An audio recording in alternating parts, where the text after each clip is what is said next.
সার্বিক পরিস্থিতি নিয়ে জানাতে বার্তাকক্ষ থেকে যোগ দিচ্ছেন সহকর্মী বনি ইবনে কামাল। বনি, আপনি গত কয়েকদিন ধরে মাঠ পর্যায়ে আছেন, আপনার প্রতিবেদন আমরা দেখছিলাম। সার্বিক পরিস্থিতি আসলে কেমন দেখেছেন এবং কত তাড়াতাড়ি আসলে এই ধরনের পরিস্থিতির উত্তরণ হতে পারে বলে প্রত্যাশা করছেন? এখন জন্ম সনদ দিয়ে খোলো বিকাশ স্টুডেন্ট অ্যাকাউন্ট। নিজের বিকাশ নিজে কর।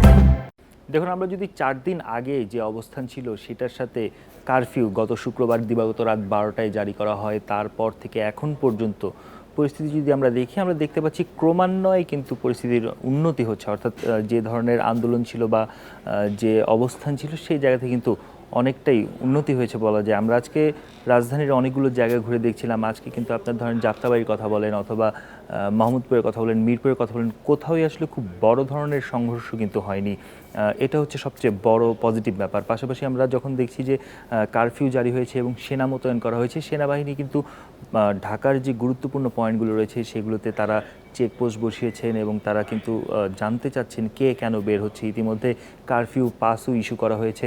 এরকম একটি অবস্থা কিন্তু আমরা দেখতে পাচ্ছি। জনমনে যে স্বস্তির জায়গাটা সেটা কিছুটা ফিরেছে কিন্তু বলাই যায়। কেননা যে অবস্থান ছিল, মানুষ এক ধরনের আতঙ্কে ছিল এক জায়গা থেকে অন্য জায়গায় যাওয়ার ক্ষেত্রে, এখন যার কাছে কারফিউ পাস আছে তারা কিন্তু খুব ভালোভাবেই চলাফেরা করতে পারছে এবং তারা এক ধরনের স্বস্তি বোধ কিন্তু করতেই পারছে।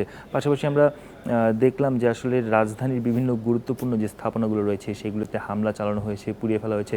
আমি আজকে বেবজার কমপ্লেক্সে গিয়েছিলাম, সেখানে দেখলাম যে কী ধরনের তাণ্ডব চালানো হয়েছে এবং আমরা যখন বেবজার কর্তৃপক্ষের সঙ্গে কথা বলছিলাম তারাও কিন্তু আমাদেরকে বলছিলেন এই যে হামলাটা চালিয়েছে এদের মধ্যে আসলে ছাত্রদের উপস্থিতি ছিল না।